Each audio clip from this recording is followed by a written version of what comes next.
Why would the ancient Egyptians honor one of the Nile's most fearsome predators as a divine protector?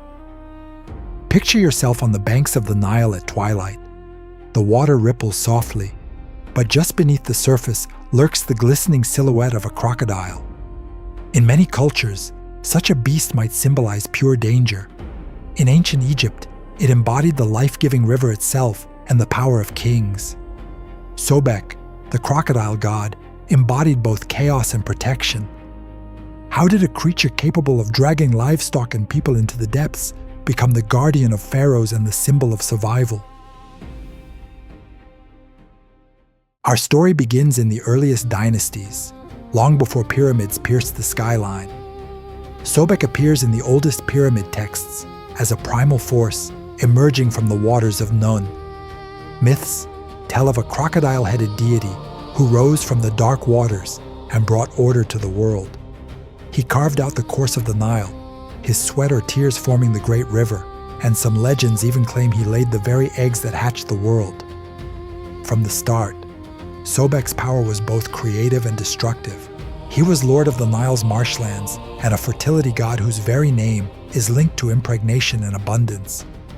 Being born from primeval chaos meant he embodied the untamed energy of the river, dangerous but life-sustaining for those who understood and honored it.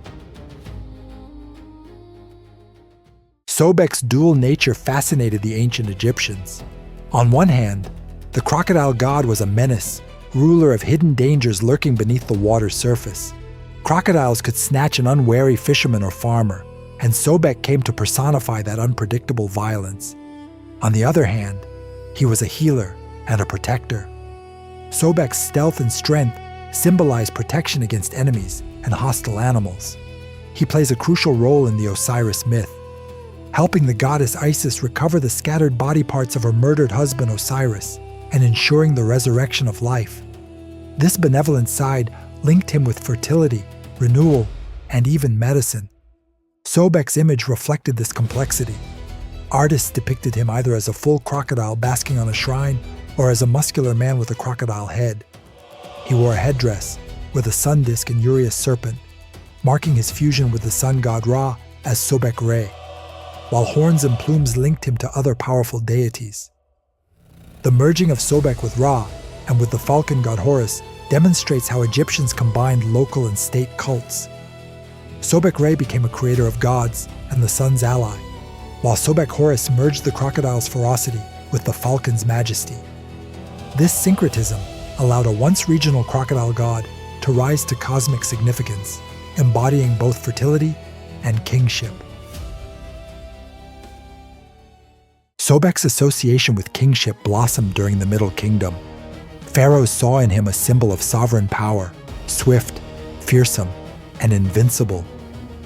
The hieroglyph for king or sovereign included a crocodile sign, and the pharaoh's strength was likened to that of the Nile's top predator.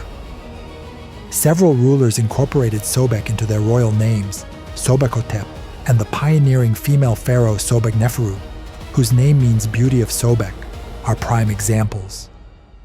Amenemhat III, a 12th dynasty king, built irrigation projects in Sobek's heartland of Fayum and invoked Sobek's blessing for bountiful harvests. Reliefs from the period show Sobek and the jackal god Anubis anointing the king with the Ankh, symbolizing the bestowal of life and eternal kingship. Sobek's patronage extended beyond ritual symbolism.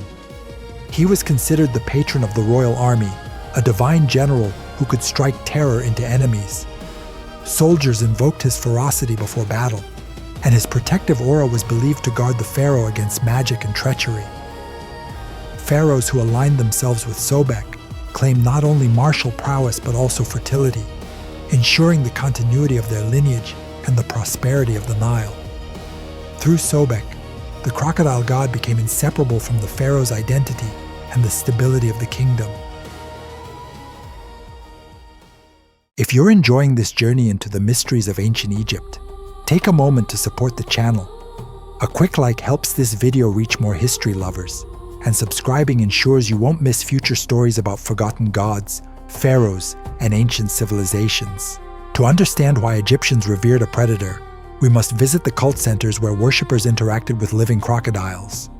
The Fayum oasis, lush with marshes and canals, was Sobek's primary domain. The city of Shedit, known to the Greeks as Crocodilopolis, hosted a temple complex where sacred crocodiles basked in man-made pools. Priests adorned these living embodiments of Sobek with gold and precious stones, feeding them choice cuts of meat, honey cakes, and milk. Pilgrims traveled from across Egypt to seek the god's blessings. They watched the crocodile's movements and feeding habits for omens about floods, harvests, and personal fortunes. When a sacred crocodile died, the priests conducted elaborate funerals. The animal's body was embalmed, wrapped like a pharaoh, and laid to rest in a special cemetery alongside crocodile eggs and fetuses.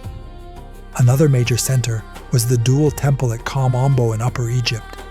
This remarkable structure had two symmetrical halves, one dedicated to Sobek and the other to Horus. The architecture symbolized the balance between chaotic force and cosmic order.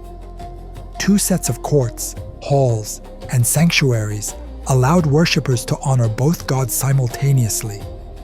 Inside Sobek's half, reliefs portray him holding royal regalia, while his consort, Hathor, and their son Khonsu accompany him. The temple's crocodile museum houses mummified crocodiles of various ages, testifying to centuries of ritual care. Texts and traveler accounts describe how priests interpreted crocodile behavior as a divine message. If a sacred crocodile accepted food from a particular pilgrim, it signaled favor. If it refused, the supplicant worried about the god's displeasure. The cult of Sobek was not limited to Fayum and Kom Ombo. Medinet Madi housed a temple built by Amenemhat III, where crocodiles were kept in a sacred pool and fed under the watchful eye of priests. Throughout the Middle Kingdom, Sobek's cult spread to dozens of towns. By the time of the 13th dynasty, more than 50 locations worshipped him. Even in the Greco-Roman period, when Egyptian religion encountered Greek influences, the crocodile god continued to thrive. Greeks equated Sobek with Helios, merging him with their sun god. Roman travelers marveled at mummified crocodile burials and the elaborate rituals associated with this singular deity. Sobek's popularity waned after the Second Intermediate Period, but revived in later dynasties and persisted into the Ptolemaic and Roman eras. His powerful image allowed him to survive religious reforms and foreign invasions. Why does his story endure? Perhaps because Sobek represents a timeless human dilemma, the need to respect and harness natural forces that are both life-giving and deadly. By deifying the crocodile, Egyptians acknowledged that survival along the Nile depended on understanding and appeasing the river's unpredictable power. Sobek's duality mirrors the Nile's own. Its floods brought fertile silt that sustained agriculture, yet its currents and predators could destroy lives. In modern times, Sobek continues to captivate scholars, travelers, and storytellers.